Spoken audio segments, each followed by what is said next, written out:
Салам достор. Биз кайрадан кийинки мисалдарыбызды баштадык. Анда эмесе мисалыбызды карайлы. Так, мисалды чыгараардан мурун биз мындай эрежени карап өтөлү. Мындай А, Б, С 3 бурчтуу болсун. Тең катталдуу 3 бурчтуу эки жагы барабар болсун. Эгер тең катталдуу 3 бурчтуу болсо, эки жагы барабар болсо, демек эки бурчу дагы барабар болуш керек. Бул жер альфа градус десек, бул жагы дагы альфа градус болуш керек. Эки катталуу барабар, демек эки бурчу дагы барабар болуш керек. Так, анда эмесе биз мисал иштейбиз ушул эрежени пайдаланып.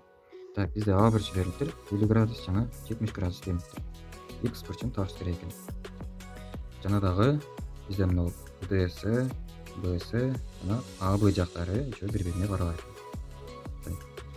Анда биз могу 3 бурчту карасак, АБС 3 бурчтун карасак, эки жагы барабар экен, тең катталдуу экен. Демек эки бурчу барабар болуш керек. Бул жагы 50 градус экен, демек бул жер дагы 50 градуска барабар. Эми БСД 3 бурчтун карасак, бул дагы эки жагы барабар экен, тең катталдуу. Демек эки бурчу барабар болуш керек.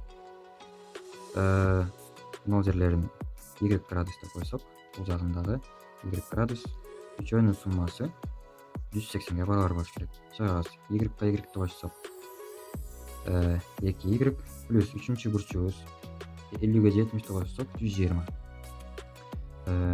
барабар 180 болуш керек. Чыгарабыз. 2Y барабар 180ден 120ны кемитсек 60, Y барабар 60ты 2ге бөлсөк 30га барабар экен.